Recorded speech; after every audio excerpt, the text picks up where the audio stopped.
Hello students, देखो हम solid state हमने स्टार्ट किया था चैप्टर। सॉलिड स्टेट में हमने ब्रेवाइज लेटिसेस के बारे में बताया था। कहा था कि there are total 14 type of Bravais lattices possible in 3D space. फिर हमने बात कही थी कि हमें दो तरह के सॉलिड्स पढ़ने हैं, metallic solids and ionic solids. और मेटालिक सॉलिड्स में we have to learn the packing of the identical spheres, और उसमें फिर हमने कहा था कि we have to learn the packing of first 2D। हालांकि 2D में कुछ नहीं होता, सब 3D में है, बट 2D समझने के बाद it is easier to understand 3D structures. तो अब बात करेंगे packing of identical spheres in 3D, मतलब मेटालिक लैटिस। तो हेड ही लिखो, packing of identical spheres in 3D।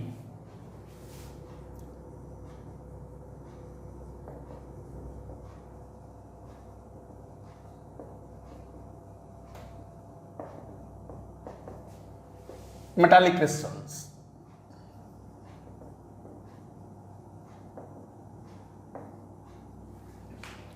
तो packing of identical spheres in 3D metallic crystals. अब यहां हम बात करेंगे, तो mainly we have to study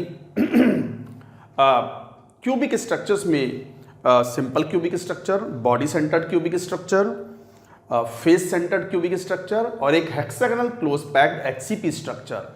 तो इन सब के बारे में बात करते हैं। चलिए पहली स्ट्रक्चर लेंगे, सिंपल क्यूबिक स्ट्रक्चर।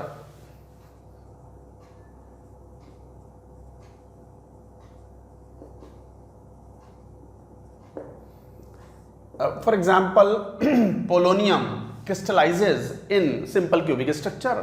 तो पोलोनियम की crystal structure is found to be simple cubic structure. अच्छा, हमने ये कहा भी था, आपको अगर याद हो तो लास्ट लेक्चर की बात है, पैकिंग इन 2D पढ़ रहे तो हमने दो तरह की स्क्वायर पैकिंग पढ़ी थी, square packing with touching spheres and square packing with non touching spheres.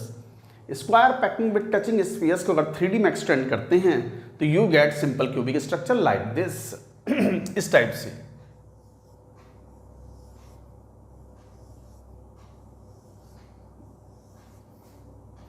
ये पहली लाइन स्फीयर टच करते हुए स्क्वायर पैकिंग है, तो दूसरा लाइन का स्फीयर उनके जस्ट नीचे इस टाइप से रखोगे आप।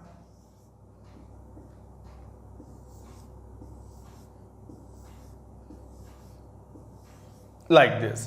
तो ये आप पैकिंग होगी एंड दिस विल कंटिन्यू। अच्छा, ये तो 2D पैकिंग है, this is square unit cell, but अभी हम 3D की बात कर रहे हैं। तो एक लेयर के ऊपर सेकेंड लेयर रखनी है, थर्ड लेयर रखनी है, फोर्थ लेयर रखनी है, तो we have to stack layers one over the other. तो every layer is like this, square packing with touching spheres. Second layer is also square packing with touching spheres and first layer, second layer का हर sphere eclipsing on to the first layer sphere of every layer. तो मान लो जैसे, तो क्या बात कह रहे हैं यहां पर, every layer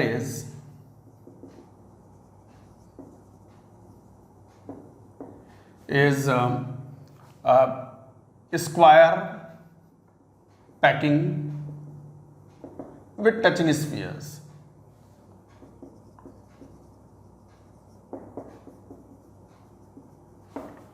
Every layer is square packing with touching spheres. Second layer भी बिल्कुल वही है, और सेकेंड लेयर का sphere is resting on to the sphere of the first layer, eclipsing the first layer. कैसे, जरा समझो। सेकेंड लेयर का स्फीयर यहां लाके रख दिया इसके ऊपर, सेकेंड लेयर का दूसरा स्फीयर दूसरे वाले के सेंटर के एग्जैक्टली ऊपर रख दिया। इस तरीके से रखते चले गए। थर्ड लेयर भी लाइक दिस, फोर्थ लेयर भी लाइक दिस, फिफ्थ लेयर भी like this. Every layer is eclipsing the previous layer.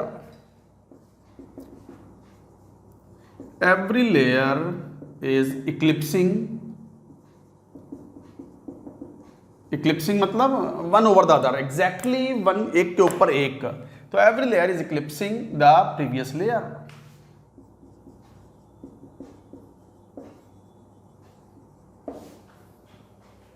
तो इस तरीके से आप कहते हो। तो मान लो सेकंड लेयर रख दी, थर्ड लेयर रख दी। एक काम करते हैं, ये फर्स्ट, सेकंड, थर्ड, फोर्थ, ये 4 स्फीयर ले लिए पहली लेयर के। इसके ऊपर हमने सेकंड लेयर रखी, तो 5वां स्फीयर फर्स्ट के ऊपर आएगा, छठा स्फीयर सेकंड के, 7वां स्फीयर फोर्थ के, 8th स्फीयर या मान लो 7th स्फीयर थर्ड के, और 8th स्फीयर फोर्थ के ऊपर आ गया। इन 8 स्फीयर को यहां ले आओ जरा, तो वो सिचुएशन देखो ऐसी आएगी।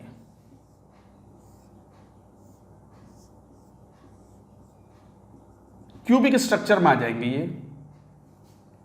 ये 4, सेकेंड लेयर के ये 4, मान लो ये 1 2 3 4 थे, तो दिस इज 1 2 3 4। उसके बाद सर ये टच तो कर ही ना रहे, अरे हमने टच करता हुआ बनाया नहीं है, but they are touching along the edge. तो मान लो ये 5 नंबर का sphere, 6 7 and this is 8th। Sphere number 5 is resting on to the first one, touch कर रहे हैं, 5 and 1 is touching, 6 and 2 are touching, 7 and 3 are touching, 8 and 4 are touching, so they are touching along the edge. तो ये है simple cubic unit cell.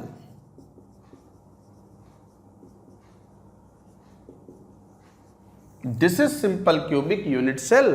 तो इसका मतलब ये हुआ कि स्फीयर्स एक दूसरे के ऊपर रेस्ट कर रहे हैं। तो in simple cubic structure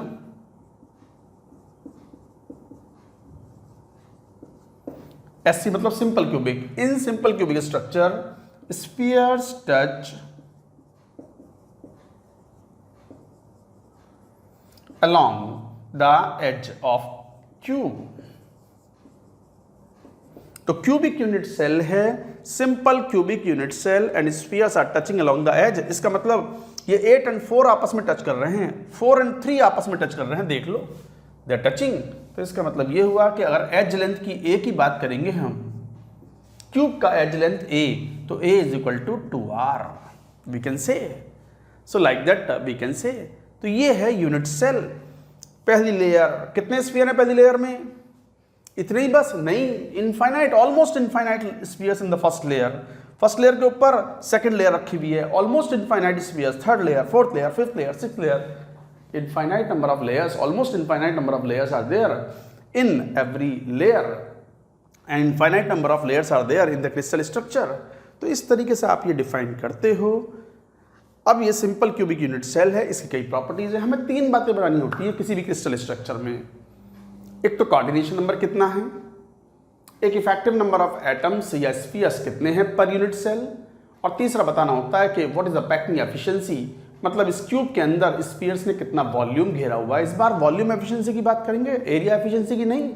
area efficiency की बात तो हम जब कर रहे थे, हम 2D की बात कर रहे थे, अब तो 3D है, तो we have to talk about volume efficiency. तो एक काम करो जरा, ये लेफ्ट साइड वाला हटाएंगे, ये बात यहां तक की नोट करो, नोट इट डाउन।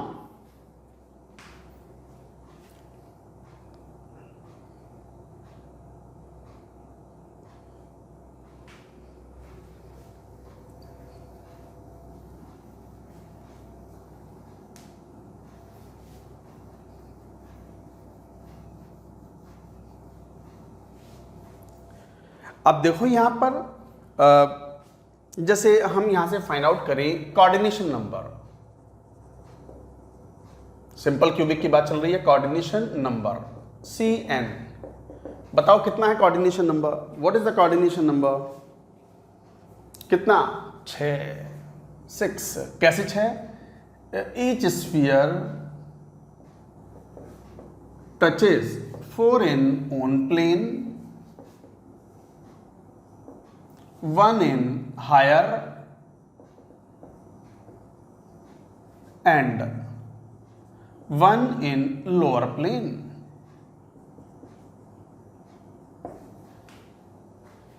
देखो कोऑर्डिनेशन नंबर 6 कैसे था, फिर समझ लो बात को। यहां समझ में ना आएगा, अभी अभी जो डायग्राम बनाया था ना, मैं फिर दोबारा बना देता हूं। देखो ये था, अभी अभी आपने बनाया था ये वाला, दिख गया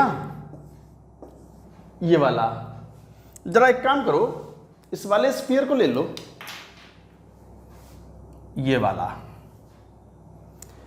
अपने ही प्लेन में कितने को टच कर रहा है? 1 2 3 4 को टच कर रहा है। ये तो एक लेयर हो गई, तो each sphere touches 4 in on plane, अपने ही प्लेन में 4 को टच कर रहा है, दिख गया?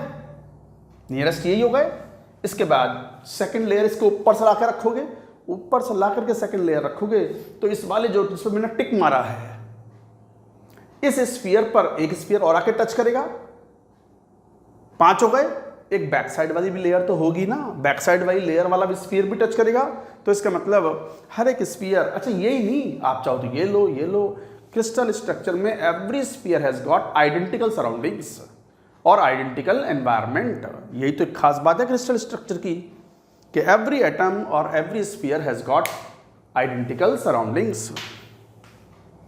तो इस तरीके से आप कहोगे कि each sphere touches 4 in the own plane, 1 in the higher plane and 1 in lower plane.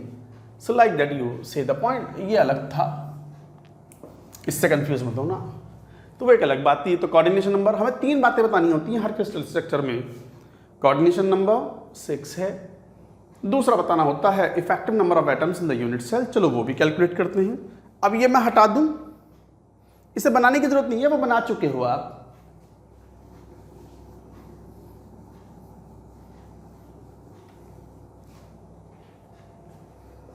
Effective number of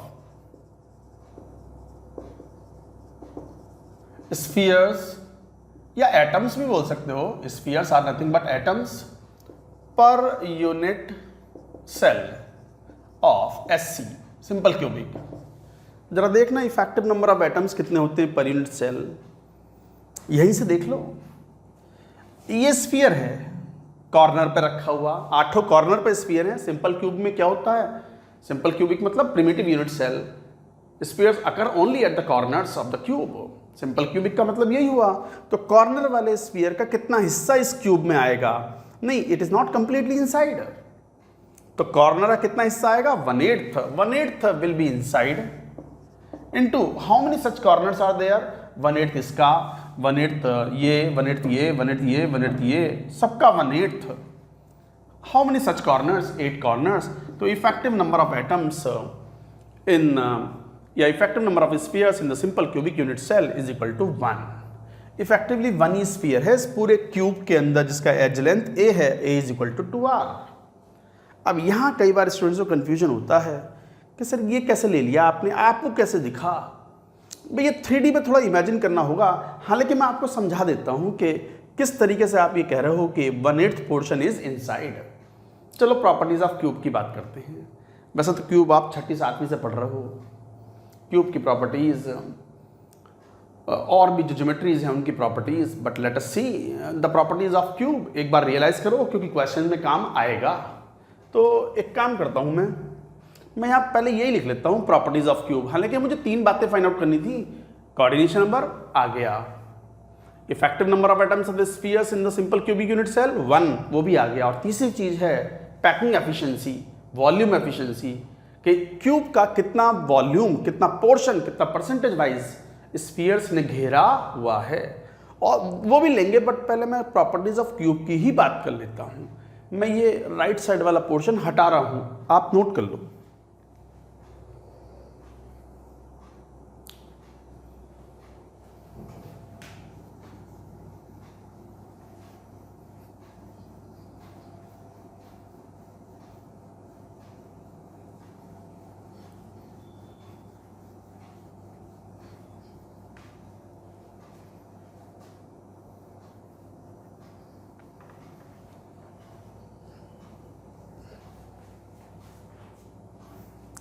head लिखो प्रॉपर्टीज ऑफ क्यूब।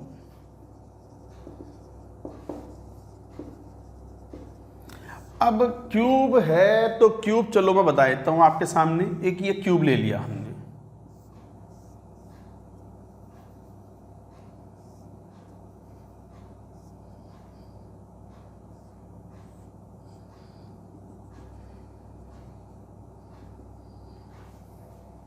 अब ये क्यूब है। अच्छा, कई बार क्यूब में भी स्टूडेंट्स कहते हैं कि सर वो आपने कुछ एजेस जो हैं वो सॉलिड लाइन से बनाए हैं, कुछ डॉटेड से बनाए हैं। ये तो आपको पता ही है कि अपनी आंखों से कोई क्यूब देखोगे तो मैक्सिमम कितने फेसेस आप देख सकते हो, 3 फेसेस, 3 से ज़्यादा नहीं। आप इस कॉर्नर से देखो तो 3 फेस दिखेंगे, छत, साइड की दीवार और ये वाली फ्रंट वाली। और बिल्कुल फ्रंट से देखोगे तो एक ही फेस दिखेगा, बाकी सब कुछ सिमेट्रिकली पीछे छुप जाएगा। तो हाउ कैन, अपनी आंखों से आप मैक्सिमम कितने फेसेस देख सकते हो square faces of the cube, 3 faces देख सकते हैं। तो वो ऐसे मैंने शो किया है कि डॉटेड वाले का मतलब वो पीछे छुप गए और ये फ्रंट साइड पे है। तो ये क्यूब है। क्यूब की प्रॉपर्टीज आप जानते ही हो, 8 corners, 12 vertical edges and 6 square faces, 6 square faces वो पढ़ चुके हैं हम, कोऑर्डिनेशन केमिस्ट्री में भी इसका यूज आता है। चारों दीवारें, छत और फर्श। तो 6 square faces, 8 corners and 12 edges all together.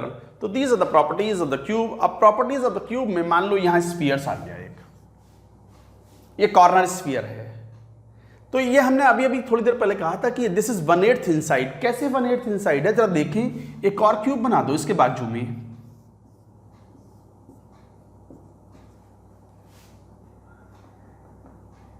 Right. अच्छा एक और क्यूब ऊपर बना दो। चलो ये तो ऐसा बन गया जैसे अलमारी बनती है। एक और अलमारी बना दो। ये अलमारियां बना दी मैंने बहुत सारी इस टाइप से। आपको दिख रही होंगी अलमारियां,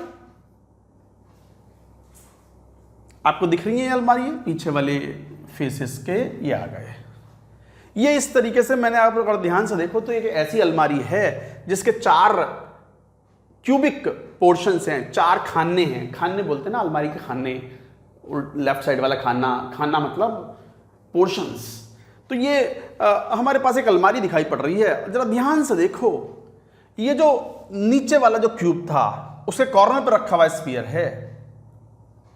ये स्फीयर इस राइट साइड वाले क्यूब में भी शेयर्ड है, ऊपर वाले में भी इक्वली शेयर्ड है, सिमेट्रिकल स्ट्रक्चर्स हैं। ऊपर वाले में, टॉप वाले में, टॉप राइट वाले में भी। तो आपको चारों दिखा रहा है कि अलमारी के चारों पोर्शंस में, चारों क्यूब्स में इट इज शेयर्ड। चारों में नहीं ना, ऐसी एक अलमारी और लाओ 4 खानों वाली, फ्रंट से लाओ। देखो ये रहा फ्रंट, और आगे से रख दो, आगे से रख दो तो पीछे से ये स्फीयर उन चारों में भी शेयर्ड होगा। इन चारों अलमारियों में तो शेयर्ड है ही, चारों पोर्शंस में तो शेयर्ड है ही। फ्रंट से आपने जो अलमारी रखी है उसमें बैक साइड से भी वो शेयर्ड होगा। कितनों में शेयर हो गया? 8 में शेयर हो गया। तो कॉर्नर पे, क्यूब के कॉर्नर पे रखा हुआ sphere symmetrically it is shared in the 8 cubes symmetrically equally.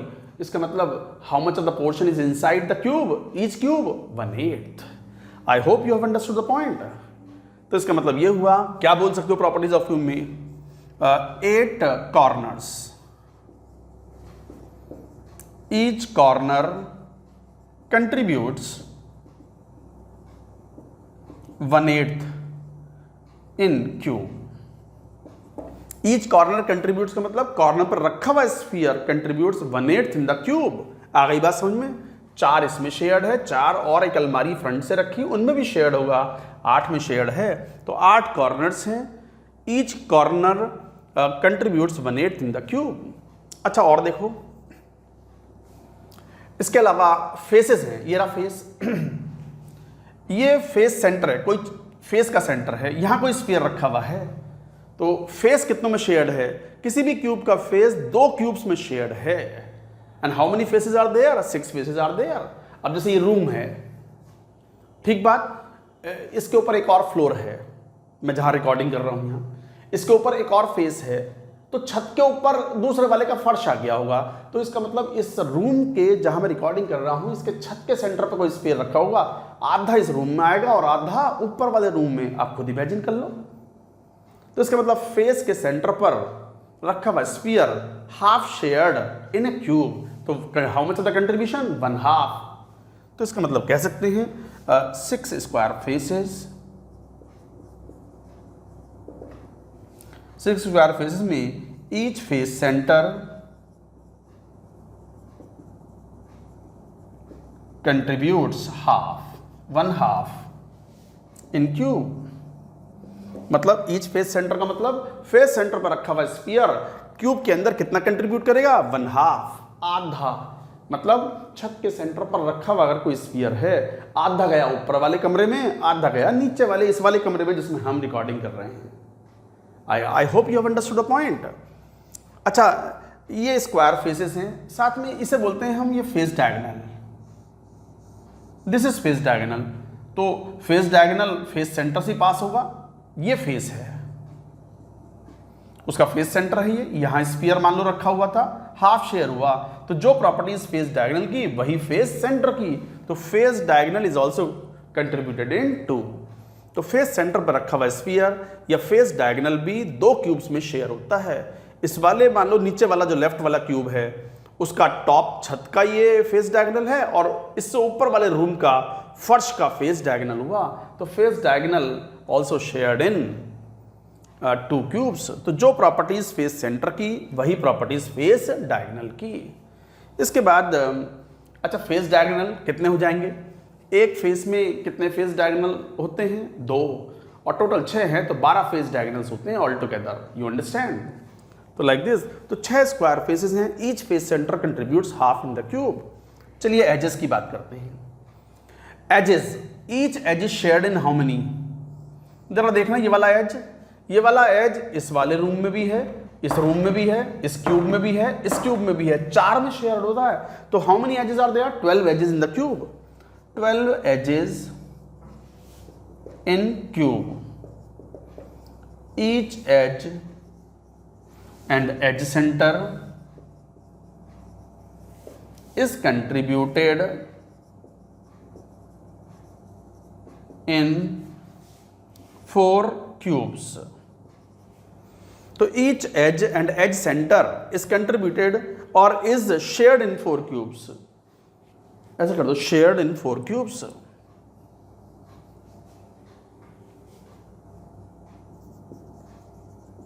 Shared in 4 cubes, तो कंट्रीब्यूटेड, कंट्रीब्यूशन 1/4। अगर कोई एज के सेंटर पर रखा हुआ स्फीयर है यहां, तो जो प्रॉपर्टीज एज की है वही एज सेंटर की है, और एज सेंटर पे यदि कोई स्फीयर रखा हुआ है तो how much of the portion will come? 1/4। आप सुन लो, बात समझ लो। डायग्राम बना बना के इसका तरीका ये नहीं होता कि बस सोचते रहो, सोचने के साथ साथ एक रफ नोटबुक लो, पेन लो, और बना बना के क्यूब बना करके ड्रॉ करके एक के ऊपर एक क्यूब बनाओ, राइट में क्यूब बनाओ, तब इमेजिनेशन आपकी स्ट्रांग होगी और तब ये बात आप समझ पाओगे। तो how many corners? 8 corners. Each corner is contributed in 8 cubes. So what is the contribution in each cube? 1/8। How many square faces? 6 square faces. Each face centre contributes half in the cube. 12 edges in the cube, तो each edge and edge center contributes how much? 1/4 in the cube. Contribution, तो as के centre पे रखा हुआ sphere का portion कितना आएगा? 1/4 आएगा, क्योंकि वो 4 में शेयर्ड है। इसके अलावा अच्छा, डायगोनल भी 2 तरीके के होते हैं। ये तो फेस डायगोनल है, यहां पर हम ये कह रहे हैं जैसे ये फेस डायगोनल है,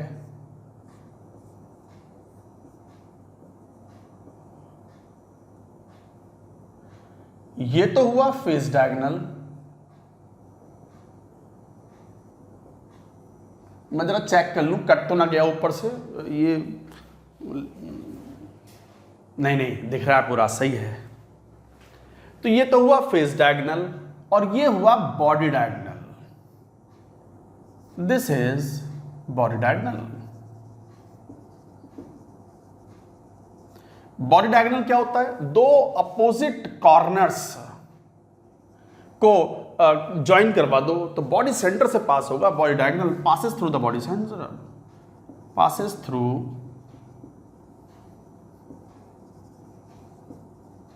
बॉडी सेंटर ऑफ क्यूब। तो इसका मतलब फेस डायगोनल, एक फेस में 2 हैं और 6 फेसेस हैं, टोटल 12 तो फेस डायगोनल है in a cube. But body diagonal कितने? 2 अपोजिट कॉर्नर से पास होने पर एक बॉडी डायगोनल है, और टोटल कितने कॉर्नर्स हैं? 8। 4 body diagonals, 4 body diagonals and 12 face diagonals in cube. तो एक क्यूब में how many body diagonals? 4 body diagonals and 12 face diagonals in the cube. अच्छा, बॉडी सेंटर की प्रॉपर्टी, ये बॉडी सेंटर है, centre of the body diagonal is the body centre.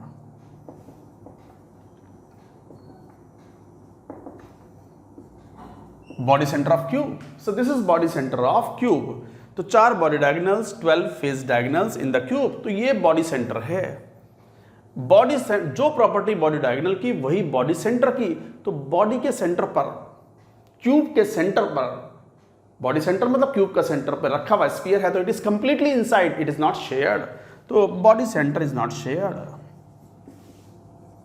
Body centre contributes 1। No it is not share, unshared. देखो कितनी important बातें बता दी मैंने आपको क्यूब के बारे में। ये डायग्राम अपने आप में सारी कहानी आपको बतला रहा है। How many corners? 8 corners. How much of the contribution of the each corner if the sphere is put? 1/8। How many square faces? 6 square faces.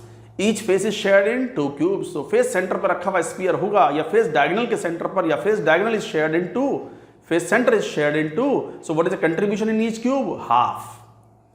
How many edges? 12 edges in the cube, और edge is shared in 4, तो edge center is also shared in 4। इसका मतलब किसी edge के center पर रखा हुआ sphere, how much it will contribute in the cube? 1/4।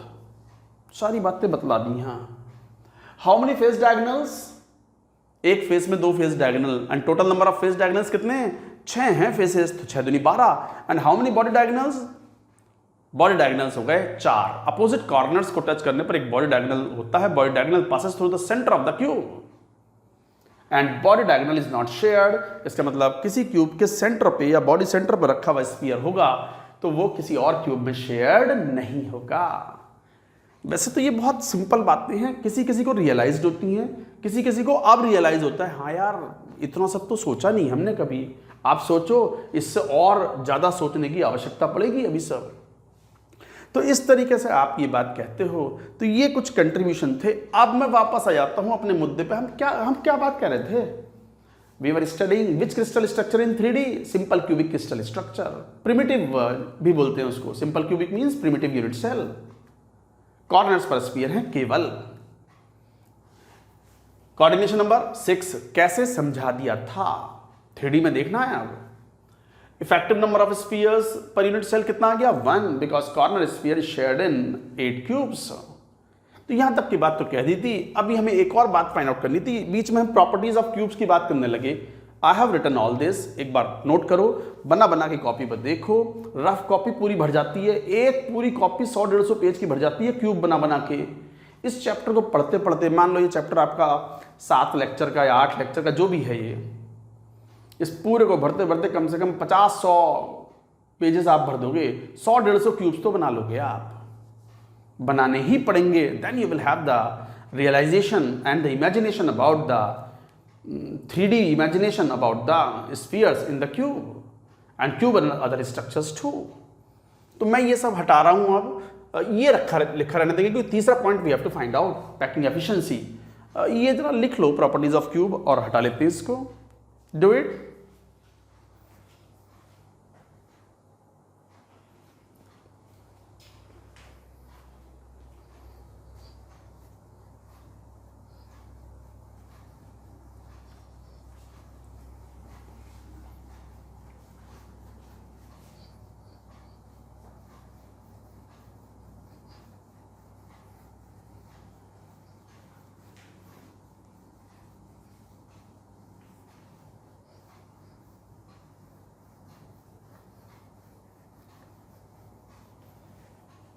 Now coming to the next point, what? Packing efficiency.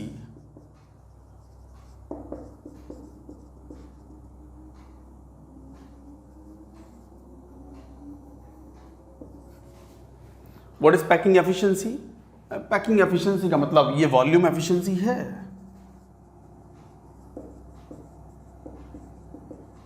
Three D की बात कर रहे हैं तो वॉल्यूम एफिशिएंसी क्या होती है? Volume of spheres occupying volume, तो volume of spheres occupying in cubic unit cell upon volume of unit cell, cubic unit cell into 100. अब effectively how many spheres are there? Effective number of spheres in one volume 4/3 pi r cube upon how much? a cube is the volume. Cubic है, cube का volume कितना होता है? h cube, a cube into 100 and you know the value 4/3 pi r cube 2r cube into 100.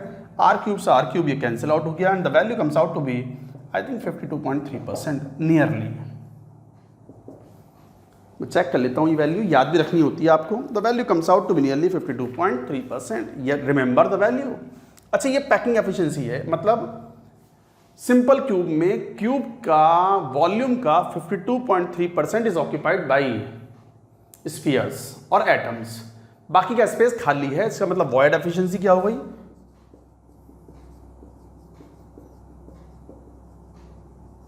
तो void efficiency is equal to 100 minus 52.3. So the value comes out to be how much? This is 47.7%. Void efficiency means vacant space. Vacant space. Void means खाली जगह जो बच गई। भाई sphere ने सारी जगह तो घेर ली, कुछ तो बीच में खाली जगह रह गई, तो उसकी एफिशिएंसी कितनी है? That is 100 minus 52.3, 47.7%। तो इस तरीके से आप ये कैलकुलेट करते हो। कई बार हम डेंसिटी भी कैलकुलेट कर सकते हैं। आपको तो पता है कि properties of the cube is same as the properties of the entire solid. तो density, next point, density of solid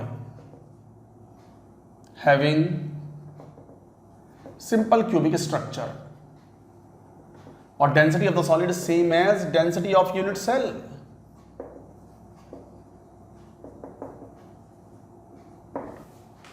तो density of solid having simple cubic structure means density of unit cell, और density of unit cell क्या होगा? Mass of unit cell upon volume of unit cell.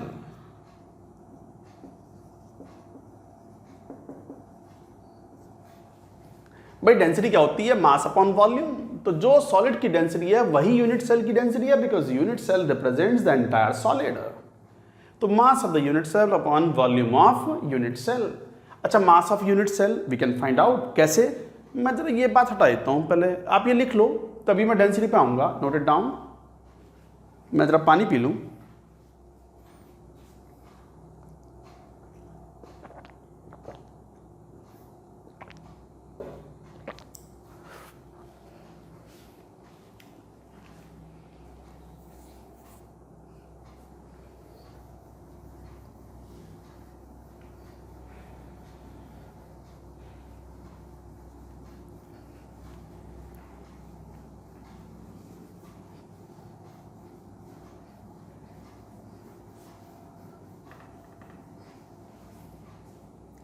हाँ, mass of unit cell upon volume of unit cell. तो mass of unit cell, जैसे ध्यान से देखो, effectively एक एटम है, तो एक एटम का मास, अब वो डिपेंड करता है ग्राम पर सीसी में चाहिए, तो ग्राम में एक एटम का मास कितना हो गया? Molar mass upon N. अरे एक एटम का मास है, एक मोल का मास कितना होता है? एम ग्राम पर मोल में, upon N A upon volume of the unit cell a cube. अब ये मान लो ग्राम पर सीसी में ले लिया और ग्राम पर एमएल सेंटीमीटर क्यूब। तो ग्राम पर सेंटीमीटर क्यूब में तो फिर ए किस में होगा? In that case a should be in centimeter and M should be in gram per mole. तो M is molar mass here. M कौन है यहां? मोलर मास इन ग्राम पर मोल। तो m is molar mass in gram per mole. तो ध्यान दो, ग्राम per CC में चाहिए, तो मास ऑफ यूनिट सेल का मास मतलब उसमें जो स्फीयर आया है, एटम आया, उसका मास एक एटम आया है, इनटू एक एटम का मास कितना? m upon N A. क्योंकि m तो ग्राम पर मोल में लिया है तो वो मोलर मास है, एक मोल का मास, हमें एक एटम का मास चाहिए, तो अपॉन एन ए। अब आ गया ग्राम में वो, upon a cube volume of the unit cell, centimetre में ले लो इसको, यहां से ग्राम पर सीसी आएगा। आप चाहो तो इसको ऐसे भी लिख सकते हो, 1 into M upon a cube. कौन सा? AMU per angstrom cube. AMU per angstrom cube. जरा ध्यान दो, माइंड इट केयरफुली। अब Na से डिवाइड नहीं कर रहे, यहां पर M कौन है? अब ये भी तो डेंसिटी है, डेंसिटी ऑफ सॉलिड, ये भी डेंसिटी है, बट वो यूनिट अलग अलग हैं। ये डेंसिटी आएगी, ये डेंसिटी किस में आई, ग्राम पर सीसी में, ये डेंसिटी किस में आई, एएमयू पर एंगस्ट्रॉम क्यूब में। तो ऊपर मास किसका लोगे, यूनिट सेल का एएमयू में मास लोगे, तो एक एटम है और एक एटम का मास एएमयू में क्या लोगे तो क्या होगा, वो atomic mass. So this is atomic mass in AMU. बहुत कंफ्यूजन होता है स्टूडेंट्स को, बहुत गलतियां करते हैं, और ये इसलिए होता है क्योंकि बेसिक कॉन्सेप्ट्स क्लियर ही नहीं होते। यही ना पता होता कि what is the difference between molar mass and atomic mass. Molar mass का मतलब एक मोल का मास, ग्राम में लेते हैं वो, और एटॉमिक मास का मतलब एक ही एटम का मास एएमयू में लेते हैं। तो हम यहां पर कह रहे हैं कि एक यूनिट सेल में एक ही तो एटम है, एक एटम का मास एम ही तो हुआ एएमयू में। अच्छा ये बात ध्यान देना, जैसे सल्फर है फॉर एग्जांपल, सल्फर एस, आपको पता है इसका मोलर मास बोलते हो ऑफ सल्फर एटम। सोडियम ले लो, चलो सोडियम है मान लो, सोडियम, तो मोलर मास ऑफ सोडियम बोलोगे तो क्या बोलोगे, 23 ग्राम पर मोल। तो इसका मतलब ये एक सोडियम एटम का मास नहीं है, एक मोल सोडियम एटम्स का मास है। और यदि आप atomic mass of sulphur sodium बोलोगे, एटॉमिक मास ऑफ सोडियम, तो क्या बोलोगे 23 एएमयू। तो वो 23 ग्राम पर मोल, ये 23 एएमयू है 23, बट उसका मीनिंग अलग है, इसका मीनिंग अलग है। वो है ग्राम पर मोल, एक मोल का मास, ये है एक ही एटम का मास एएमयू में। एएमयू तो बहुत छोटी यूनिट है ग्राम के कंपैरिजन में। तो इसलिए अगर डेंसिटी क्वेश्चन में पूछी है ग्राम पर सीसी, तो यहाँ Na से डिवाइड करोगे और यहाँ मोलर मास लोगे और ये सेंटीमीटर में लोगे। और यदि डेंसिटी पूछी है एएमयू पर एंगस्ट्रॉम क्यूब में, तो m लोगे एटॉमिक मास इन एएमयू और A लोगे इन एंगस्ट्रॉम, इन एंगस्ट्रॉम। चलिए क्वेश्चन सॉल्व करते हैं। अभी हमने प्रॉपर्टीज ऑफ क्यूब पढ़ा, हमने सिंपल क्यूबिक स्ट्रक्चर पढ़ी, डेंसिटी का एक्सप्रेशन देखा। लेट्स सॉल्व 1 और 2 क्वेश्चंस बेस्ड ऑन देम। ये पूरी बात नोट करो, this is all very very important. ये बहुत बेसिक बात चल रही है, इसके बगैर काम नहीं चलेगा पूरे चैप्टर में, note it down.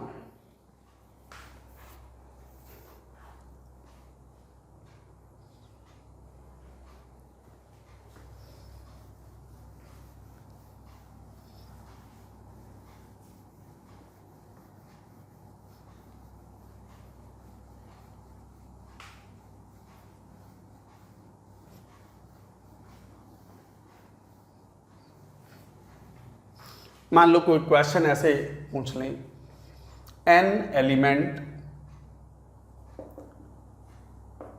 Crystallises in simple cubic structure,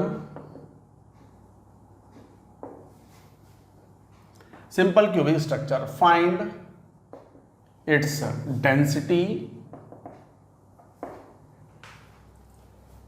first in gram per ml, second in AMU per angstrom cube if edge length of cubic unit cell is 2 angstrom, ये दिया हुआ है edge length, and molar mass of element is, मान लो कुछ दिया हुआ है, element मतलब कोई मेटल है, मेटल ही ले लो, मान लो मेटल है, मेटालिक क्रिस्टल्स की बात कर रहे हैं, एलिमेंट मतलब मेटल, यहां पर वो दिया हुआ मान लो 40 ग्राम पर मोल। पहले तो क्वेश्चन लिखो कि कोई एलिमेंट या मेटल है which crystallises in the simple cubic structure, इसकी डेंसिटी बतलाओ यदि edge length of the cubic unit cell 2 angstrom है, molar mass of the element 40 gram per mole है। जरा सॉल्व तो करो एक बार, आप करो, मैंने अभी फॉर्मूला बताया, तरीका बताया है कैलकुलेशन का।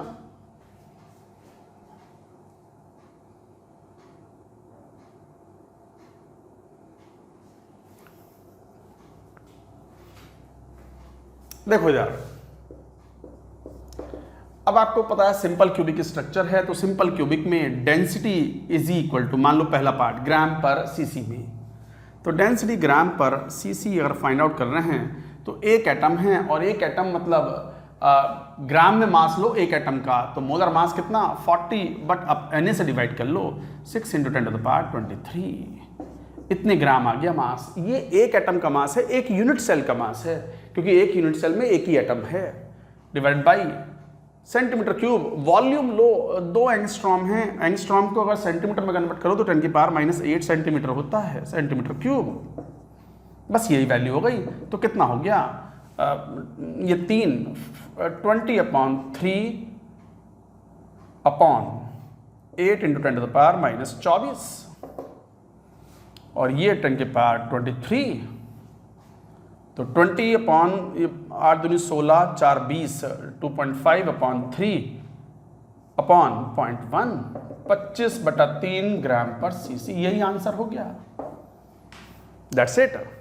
एक बार कैलकुलेशन आप चेक कर लेना, तरीका ये है ग्राम पर सीसी में। जरा सेकंड में देखियो, डेंसिटी इन AMU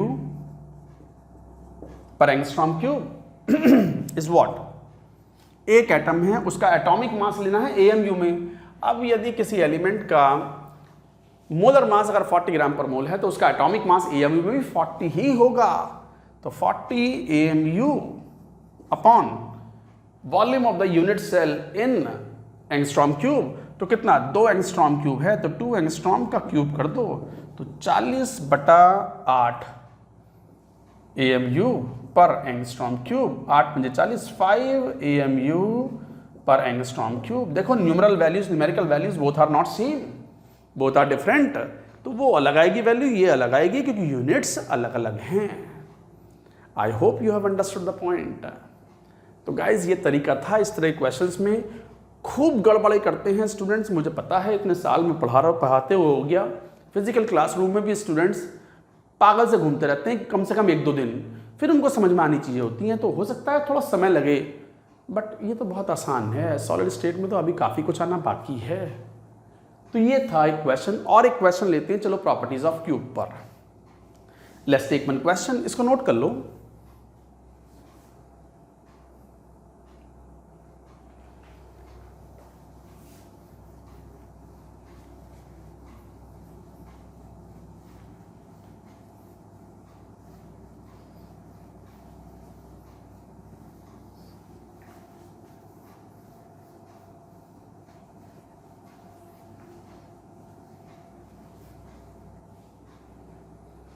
जैसे मान लो एक क्वेश्चन आपसे ही कह लें, प्रॉपर्टीज ऑफ क्यूब हमने बताया ही था। लिखो अ compound crystallizes in cubic structure in which element X occupies all corners, Y occupies all face centers, and Z occupies body center of cube.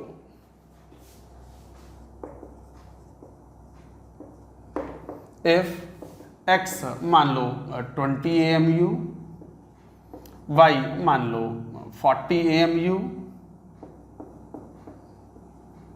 Z मतलब मान लो 60 AMU, ये सब दिया हुआ है, एंड एज लेंथ और भी दिया हुआ है, edge length of cube that is given edge मान लो 2 एंगस्ट्रॉम, और एवोगैड्रो नंबर की जरूरत पड़ती है तो आप अप्रॉक्सीमेट वैल्यू, वैसे तो वैल्यू क्या होती है 6.022 × 10⁻23, बट 6 × 10⁻23 मान लो ये दिया हुआ है। सॉल्व करना है, क्या करना क्या है ये तो लिखा ही नहीं, फाइंड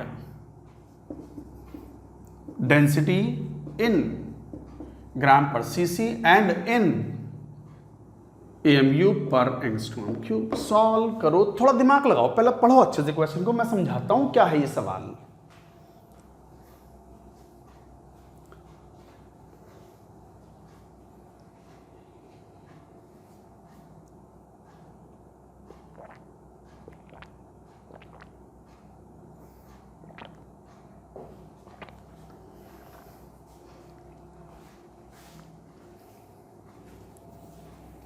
देखो इधर क्वेश्चन को, क्वेश्चन ने कहा है compound crystallises in the cubic structure in which element x occupies all the corners. तो पहले अच्छा find density in gram per CC यानी इतने, ऑल्सो फाइंड, ये भी लिख लो, also find molecular formula.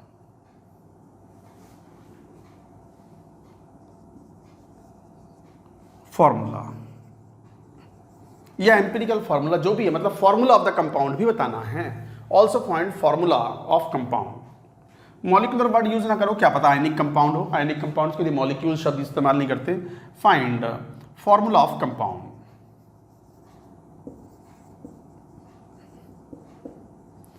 Formula तो हम सिंप्लीफाइड फार्मूला बताते हैं जो कंपाउंड का, जिसमें कम से कम एक एटम तो हो।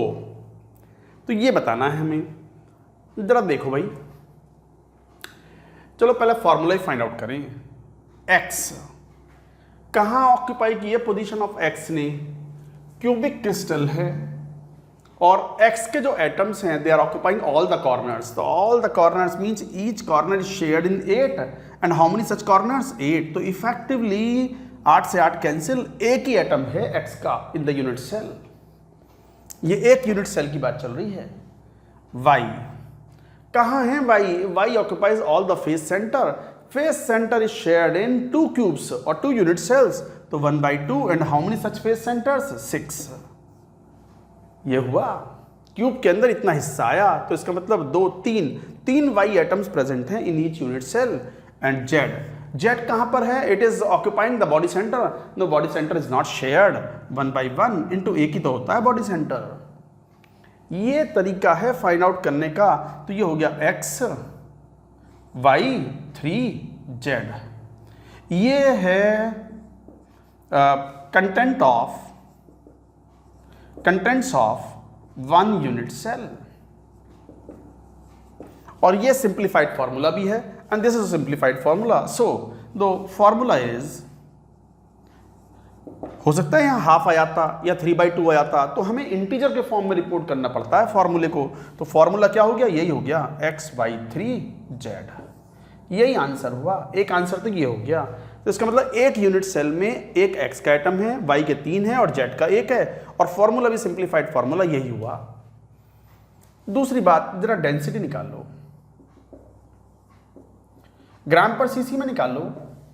तो एक यूनिट सेल का मास का मतलब ये हुआ कि एक यूनिट सेल में एक x है उसका मास लो, 3 y है उनका मास लो, z 1 है उसका मास लो। तो mass of the unit cell कितना, x मतलब 20 plus y into 3 40 into 3 plus z मतलब कितना 60, ये ग्राम है, डिवाइडेड बाई 6 × 10⁻23। ये एक फॉर्मूला यूनिट का मास हो गया। एक यूनिट सेल में इतना मास हुआ। Na से क्यों डिवाइड किया पता है आपको, ये तो मोलर मास है, डिवाइडेड बाई व्हाट, 2 एंगस्ट्रॉम। तो 2 × 10⁻⁻8 सेंटीमीटर क्यूब। सॉल्व करोगे तो वैल्यू कितनी आ गई, 4 × 12 120, 140 और 60 200, 200/6 × 8 × 0.1। अभी सॉल्व किया ही था, तो ये वैल्यू कितनी आ गई, 8 दूनी 25 अट्ठे 225, 250/6। तो 250/6 मतलब 125/3 ग्राम पर सीसी। आप कैलकुलेशन एक बार दोबारा कर लेना भाई, हो सकता है इसमें गड़बड़ हो जाए। तो वैसे मैंने देख लिया, 4 × 40 × 120 प्लस 20 140, 140 प्लस 60 200, 200/6 इंटू 8 इंटू 0.1 आ जाएगा एडजस्टमेंट करने के बाद। उसके बाद ये 25 टाइम्स कैंसिल आउट हो गया। 25 × 8 जो है 200 होता है, 200/6 250/6, तो 125/3 gram per cc. So this is the density in gram per cc. अच्छा, density in AMU per angstrom cube, जरा ये भी निकाल लो। तो AMU पर एंगस्ट्रॉम क्यूब में डेंसिटी कितनी आ जाएगी, AMU में मास कितना, वो 200 आया था, तो 200 AMU/8 एंगस्ट्रॉम क्यूब। तो बस 25 ही आ गई, 25 AMU/8 per angstrom cube. So like that you can calculate. तो बताओ फॉर्मूला कितना आ गया, x/3z. What is the density in gram per cc? 125/3 gram per cc. And what is the value of this in AMU per angstrom cube? AMU में पूरे unit cell का mass this much. Na से divide करने की जरूरत नहीं है इस बार. अपॉन 8 क्यों, एंगस्ट्रॉम में तो लेना है 2 एंगस्ट्रॉम 2 क्यूब, A क्यूब है ना, volume of the unit cell 25 value आ गई. So this is how you calculate. थोड़ा सा एक बार रफ कैलकुलेशन अपने आप खुद भी किया करें, केवल कॉपी ना मारें, करना पड़ता है खुद आपको. तो ये एक सिंपल सवाल था. चलो एक और क्वेश्चन लेता हूँ, थोड़ा सा हम उसको ट्विस्ट करते हैं क्वेश्चन को. तो ये लिख लो पहले, उसके बाद take one more question.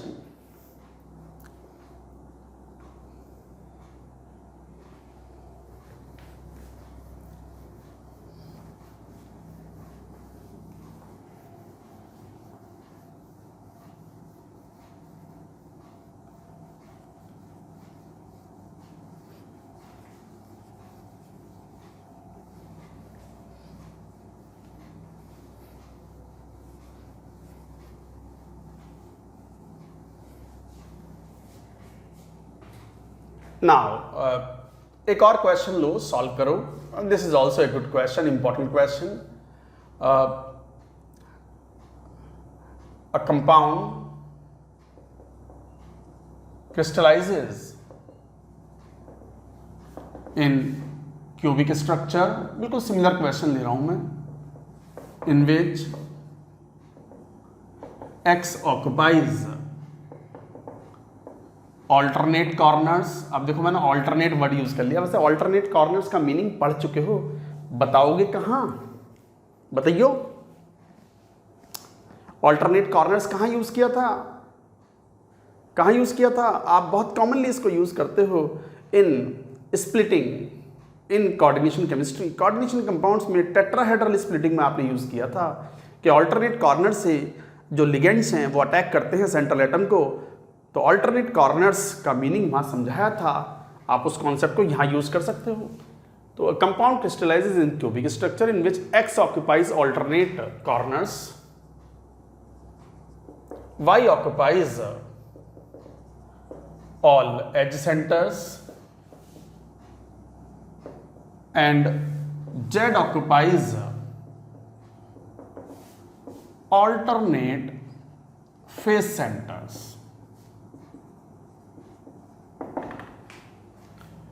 First, find formula.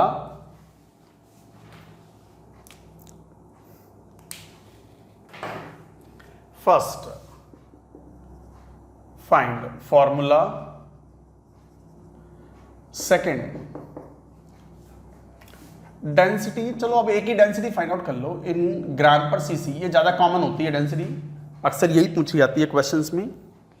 तो compound crystallises in cubic structure, x occupies alternate corners, y occupies all edge centres and z occupies alternate. ये ऑल्टरनेट फेस सेंटर क्या होता है, ये ऑल्टरनेट कॉर्नर्स क्या होते हैं, ये समझ लो बच्चों एक बार.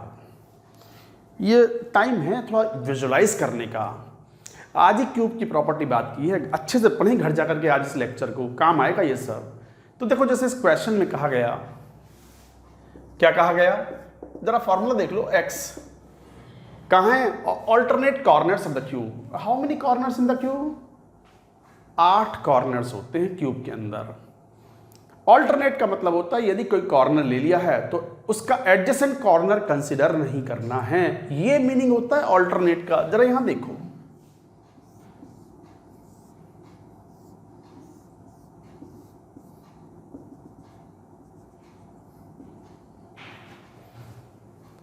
अगर ये कॉर्नर ले लिया है हमने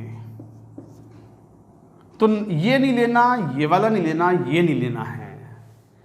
अगर ये वाला मेरे हाथ से शायद दिख रहा हो, देखो वो ऊपर, अब ऊपर दिख रहा है तो हाथ भले ही पूरा ना दिख रहा हो, कट गया होगा, बट कॉर्नर तो समझ में आ रहा होगा ना, कॉर्नर की बात कर रहा हूं. तो वो मैंने मान लो ऊपर छत के अंदर वो जो कॉर्नर है वो ले लिया है, तो उससे जो जुड़े हुए 3 कॉर्नर्स हैं एडजेसेंट, उन्हें कंसिडर मत करो. ये ले लिया है तो ये ना ये लेना है एडजेसेंट वाला, ना ये लेना है, ना ये लेना है.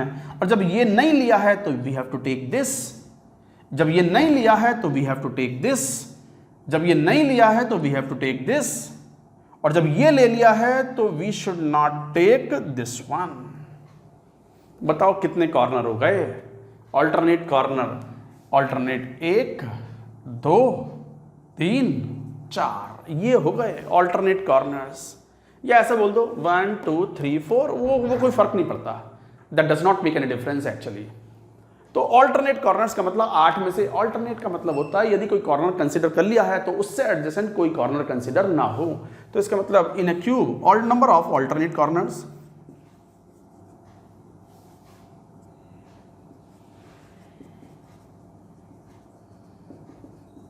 in cube is equal to how many? 4। तो नंबर ऑफ ऑल्टरनेट कॉर्नर्स। अब मुझे आप बता सकते हो कि number of alternate faces cube में कितने होंगे? जरा बताओ, क्यूब में ऑल्टरनेट फेसेस कितने होंगे? टोटल कितने होते हैं? 6 होते हैं। तो बताओ ऑल्टरनेट फेस कितने होते हैं? स्टूडेंट्स बगैर दिमाग लगाई जवाब देते हैं सर 3। 6 के आधे 3 ना है 3 ना भैया ना। अगर आपने ये ले लिया है, ये वाला, ये अगर ले लिया है, टॉप छत ले ली है आपने, तो छत से जुड़ा हुआ जो भी फेस है नहीं लेना है, ना ये दीवार, ना पीछे की दीवार, ना लेफ्ट की दीवार, ना फ्रंट की दीवार। तो फिर तो कौन सा? अपोजिट वाला लेना है बस। ऑल्टरनेट का मतलब ऑल्टरनेट कॉर्नर में जैसे मैंने बताया कि अगर एक कॉर्नर कंसीडर कर लिया है तो उससे जुड़ा हुआ कोई भी कॉर्नर हमें नहीं लेना है। सिमिलरली अगर जो ऊपर छत का फेस अगर ले लिया है हमने तो इस फेस से जुड़ा हुआ कोई और फेस कंसीडर नहीं होगा। तो इसका मतलब अगर छत कंसीडर कर ली है तो ना सामने की दीवार, ना ये दीवार, ना लेफ्ट की दीवार, ना ये बोर्ड वाली जहां व्हाइट बोर्ड है ये वाली दीवार कंसीडर नहीं होंगी। तो फिर कौन? फर्श कंसीडर होगा। तो इसका मतलब how many alternate faces in the cube? 2। यही बस मेन पॉइंट है जहां गड़बड़ करते हैं स्टूडेंट। 3 मान लेते हैं, अच्छा 6 का आधा 3, ना ना ना, नॉट लाइक दैट। आइए जरा यहां x occupies alternate corners. How many corners? 4 corners, तो 1/8 into such corners 4। कंट्रीब्यूशन तो 1/8 आएगा ना। y कहाँ है? all edge centers, edge center is shared in 4 and how many? 12 edge centers। z alternate face centers, एक face center 2 में shared होता है ना। how many such face centers are there? only 2 face centers। क्यों? alternate है ना। so what is the formula? what is the unit cell? तो x half, y 3, z 1। ये है content of unit cell. Contents of 1 unit cell. एक unit cell में x का आधा ही एटम है, y के 3 है और z का 1 है। ये फॉर्मूला नहीं है तो फॉर्मूला क्या बोलोगे? फॉर्मूला ऑफ कंपाउंड, वो इंटीजर के फॉर्म में simplified formula x y 3 z 2। ये है formula. This is one answer. So formula is this, x 2 से मल्टीप्लाई कर दो पूरे को, x y 6, हाँ x y 6 z 2। 2 से मल्टीप्लाई करोगे तो z 2 हो गए, y 6 हो गए, x की वैल्यू 1 हो गई। अब जरा डेंसिटी और कैलकुलेट कर लो। तो डेंसिटी ग्राम पर सीसी में फाइंड आउट कर रहे हैं। तो इस पूरे का मास, इस वाले का मास लेना, इसका मास मत लेना ना। यूनिट सेल में तो ये है ना, तो एक यूनिट सेल का मास हाफ इंटू एक्स कितना लिया ही नहीं, वो डेटा वही ले लो पुराना वाला, x 20, y 40, z 60 AMU and edge length a is equal to 2 angstrom. वही डेटा ले लो। तो कितना? Half into 20 plus y 3 y है तो 3 into 40 plus 60 divided by Na 6 × 10⁻23 into 2 × 10⁻⁻8 का क्यूब। सॉल्व करोगे तो कितना? 4 × 12 120 और 60 180 180 180 प्लस 10 190 अपॉन 8 इंटू 6 इंटू 0.1। तो बस सॉल्व कर लेना जो भी होगा। 1900 अपॉन 48 ग्राम पर सीसी। यही आंसर है। गुणा भाग आप कर लेना, कॉन्सेप्ट समझो यहाँ पर। ये कैलकुलेशन तो आप कर ही लोगे, एक बार चेक जरूर कर लेना। और यदि कुछ गड़बड़ आया करे तो सही, खुद ही सही कर लिया करो, कोई बात नहीं। Conceptually you should go correctly. एक कॉमन मिस्टेक क्या स्टूडेंट्स की, जब स्टूडेंट डेंसिटी निकाल रहे हैं तो इसके हिसाब से निकाल देते हैं फॉर्मूले के हिसाब से। नहीं, ये पूरा फॉर्मूला है ही नहीं यूनिट सेल में। एक यूनिट सेल में एक्स का आधा ही एटम है, अभी समझा है। तो आपको एक यूनिट सेल का मास लेना है, जरूरी नहीं है कि वो पूरा फॉर्मूला यूनिट का मास ले। तो गाइस ये था डेंसिटी से संबंधित क्वेश्चंस। प्रॉपर्टीज ऑफ क्यूब से रिलेटेड बातें हमने जो थी वो यहाँ बात की। एक बार इसको नोट कर लीजिए, नोट इट डाउन।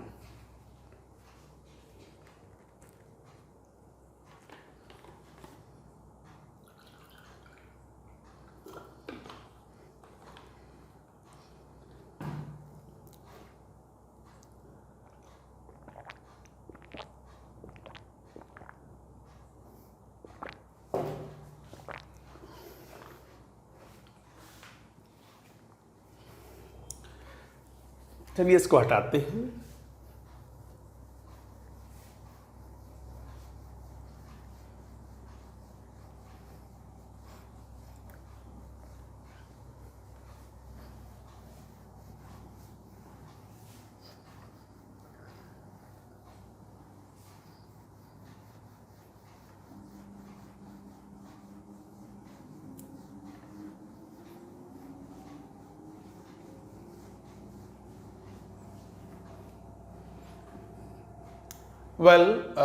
ये था simple cubic structure. Simple cubic structure में नेबर की कैलकुलेशंस भी और बाकी है, बट वो मैं थोड़ा सा चाह रहा हूँ कि मैं थोड़ा बाद में बताऊँ, थोड़ा सा और मैच्योरिटी आ जाए आपको इस चैप्टर में, थोड़ा सा आपको समय मिलना चाहिए टू डाइजेस्ट ऑल दिस। तो मैं वो वाला पोर्शन मैं बीसीसी या एफसीसी के साथ में कवर करूँगा कि calculation of neighbours, nearest neighbour कितने, नेक्स्ट नियरेस्ट नेबर कितने, नेक्स्ट टू नेक्स्ट कितने क्यूबिक कैलकुलेशंस में। तो उसके लिए थोड़ा मैच्योरिटी चाहिए स्टूडेंट्स को, उसको अभी स्किप करते हैं। मुझे याद है, मैं बताऊंगा। Now second crystal structure, 4 structure पढ़नी थी हमें। Simple cubic we have done. Now the next structure is body centred cubic structure, BCC structure. तीसरा होगा hexagonal close packed structure, HCP. और चौथा होगा CCP, cubic close packed structure, जिसे हम एफसीसी भी बोलते हैं। Now coming to the second structure, body centered cubic structure.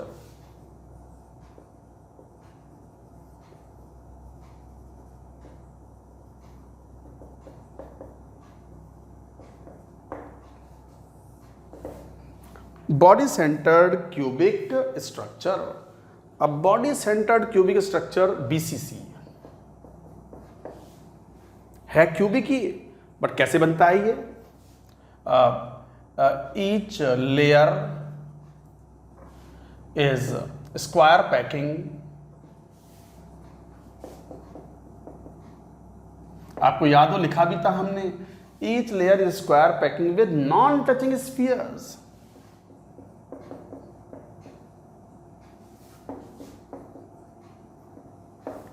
Non-touching spheres। और सेकेंड लेयर के स्फीयर्स इस तरीके से रखे जाते हैं because they are resting into the depressions of the four layer spheres of the previous layer. जैसे मैं एक बार बना दूं, देखो ये समझो पहले बात को, इस बार टच नहीं कर रहे स्फीयर्स, इस टाइप से स्क्वायर पैकिंग ही है in the given layer.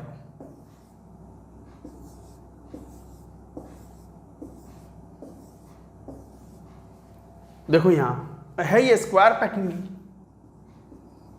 Square unit cell, got it. आप सेकेंड लेयर के स्फीयर ऐसे रख लो, मैं लाल रंग का पेन ले लेता हूं मार्कर। सेकेंड लेयर के जो स्फीयर्स हैं वो इक्लिप्सिंग नहीं है, एक के ऊपर एक ना रखना है। इस बार सेकेंड लेयर का स्फीयर ऐसे रखा जाता है so that it is resting into the depressions of the first layer. तो ये सेकेंड लेयर का स्फीयर है, ये रहा, ये रहा। वाह, अरे वाह, नहीं थोड़ा ये सही ना रहा, मैं सही कर दूंगा, ये लो, यस।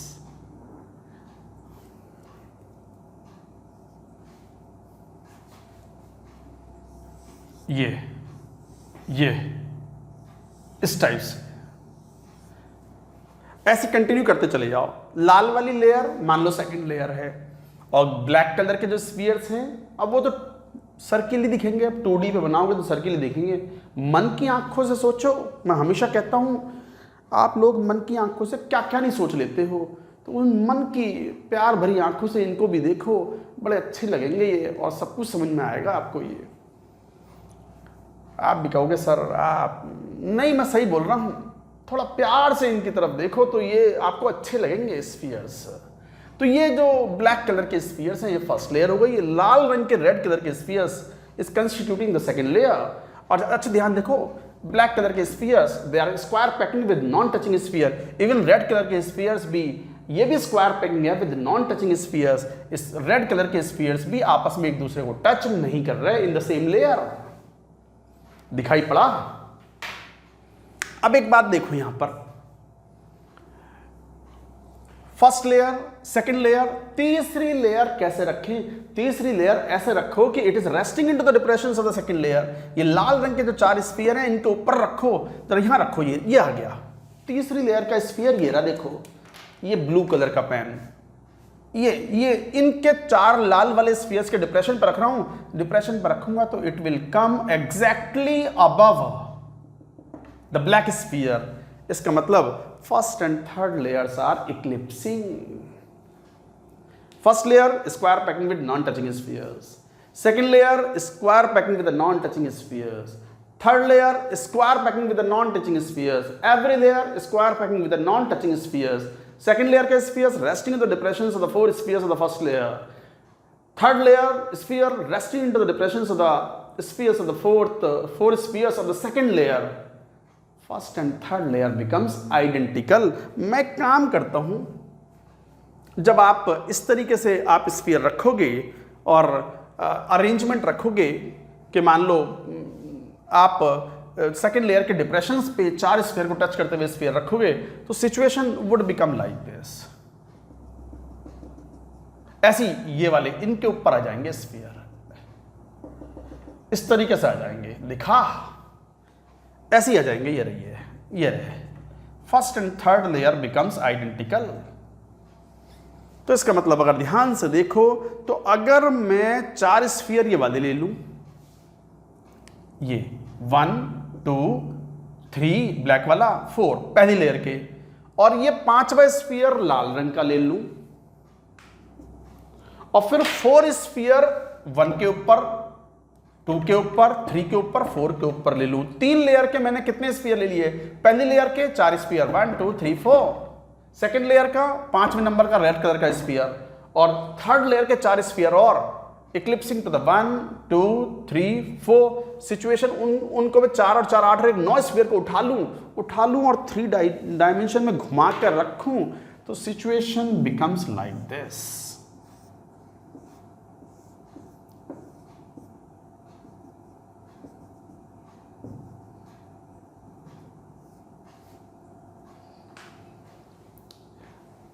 ये रेस्फियर, ये रेस्फियर, ये रेस्फियर, ये रेस्फियर, ये रेस्फियर, 8 कॉर्नर पे तो है ही, बॉडी सेंटर पे भी स्फीयर रखा हुआ है। तो ये सेकंड लेयर का जो रेड कलर का 5वां स्फीयर है, ये पहले 4 स्फीयर ये रहे 1 2 3 4, ये रेड कलर वाला 5वां स्फीयर। उसके बाद ब्लू कलर वाले जो थर्ड लेयर के स्फीयर थे, 1 के ऊपर 5 ले लो, 6 ले लो, 7 ले लो, 8 ले लो। इमेजिन करो, थोड़ा सा दिमाग लगाओ कि ये पहली लेयर हेक्सागोनल नहीं, पहली layer square packing with non touching, second layer का एक ही स्फीयर दिख रहा but square packing with non touching, third layer square packing with non touching, third layer का हर sphere exactly eclipsing to the first layer spheres. तो एक तरीके से अगर स्ट्रक्चर को ध्यान से देखोगे तो you will find that the number 5 का जो स्फीयर है वो इन चारों को भी टच कर रहा है और ऊपर में इन चारों को भी टच कर रहा है। तो हमें तो कितनी बातें पता नहीं है, कोऑर्डिनेशन नंबर इन बीसीसी। बताओ कितना? ये 5वें नंबर का स्फीयर लो, अपने से नीचे वाले प्लेन में कितने को टच कर रहा है? 4। अपने से ऊपर वाले में कितने को टच कर रहा है? 4। और अपने प्लेन में कितने को टच कर रहा है? 0। अपने प्लेन में ना टच कर रहा है किसी को भी। तो what is the coordination number? 4 ऊपर 4 नीचे और अपने प्लेन में 0। What is the coordination number? 8। तो each sphere touches 0 in one plane,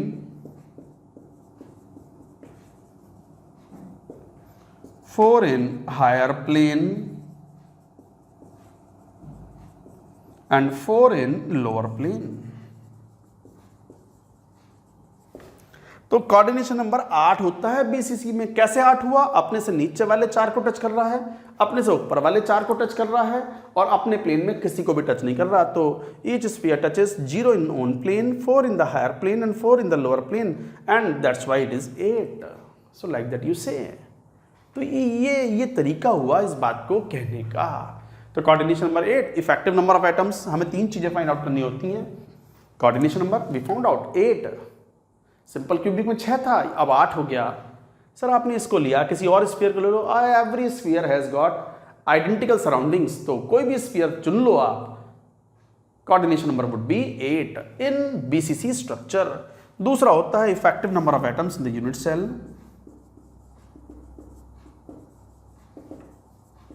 spheres और atoms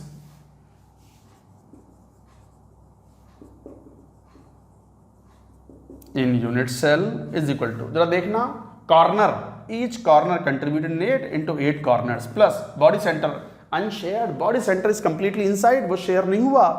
effective number of atoms 2 हो गए। तो पैकिंग एफिशिएंसी और निकाल लो।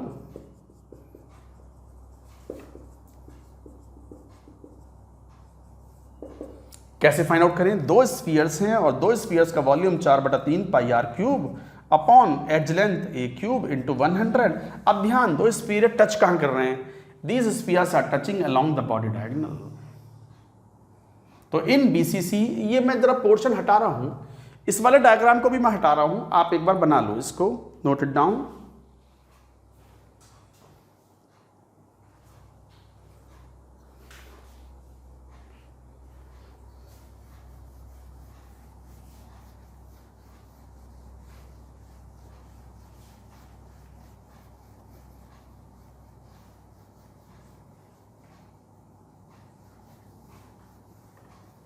हाँ, तो ये था। अब ये बीसीसी में, in BCC spheres touch along body diagonal. Cube के जो क्यूबिक यूनिट सेल है, ये बीसीसी यूनिट सेल हुआ।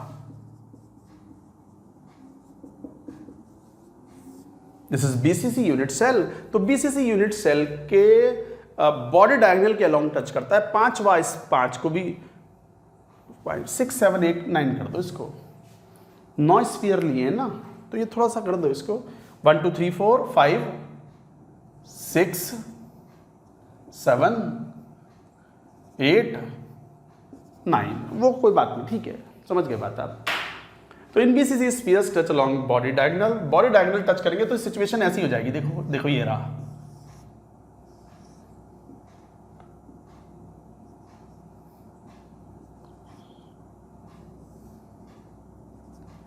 This is R, 2R, R, तो 4R is equal to, body diagonal की लेंथ कितनी होती है भाई? बॉडी डायगोनल होता है A√3, तो A√3, ये है रिलेशन।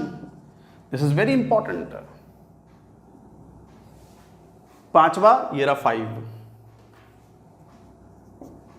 ये रहा 6th स्फीयर, और ये रहा कौन सा? 3, दिस इज 3। 3rd स्फीयर, ये रहा 5वां स्फीयर। तो they are touching along the body diagonal. What is body diagonal of the cube? अगर एज लेंथ A है, तो what is body diagonal? A√3 which is equal to 4R, R plus 2R plus R, 4R। तो इसका मतलब A की value कितनी हो गई? तो यहां से A की वैल्यू आ गई 4R अपॉन √3। रखना वैल्यू, तो 4 into 2 into 4/3 pi R cube upon A 4R upon √3 cube into 100, and when you solve it, the value comes out to be nearly 68%. So BCC is more efficient packing than simple cubic packing. So the packing efficiency is this. हमें 3 main parameter find out करने होते हैं BCC के अंदर। what is the coordination number? 8. what is the effective number of atoms per unit cell? BCC unit cell 2. And what is the packing efficiency? Packing efficiency is nearly 68%, which is more efficient packing than simple cubic packing. So what is the void efficiency then?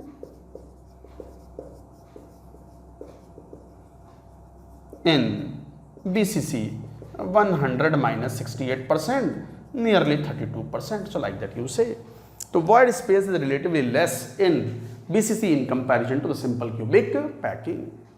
तो guys हमने दो structure पढ़ ली, simple cubic, BCC. आज का lecture बड़ा useful है, इसको digest करें। अभी और थोड़ा कॉम्प्लिकेटेड, ये तो बहुत सिंपल था, अभी और आएगा दमदार ज्योमेट्री आएगी। जिसको ज्योमेट्री अच्छे से समझ में आती है, और क्यूब है, सब कुछ क्यूब है। रूम को ही क्यूब मान लो, मैंने कोऑर्डिनेशन में भी कहा था कि रूम को ही क्यूब मान लिया करो, क्यूबॉइड हो तो भी क्यूब मान लो। और फिर इमेजिन करो, सारे एजेस दिखेंगे, सारे फेसेस दिखेंगे, सारे कॉर्नर दिखेंगे, और क्या चाहिए, और क्या चाहिए। समझ में आ गई बात। इस तरीके से आज का लेक्चर एक नहीं 2 बार अच्छे से पढ़ना, नोट्स बनाओ प्रॉपरली, डायग्राम बना के देखो। That's it for now.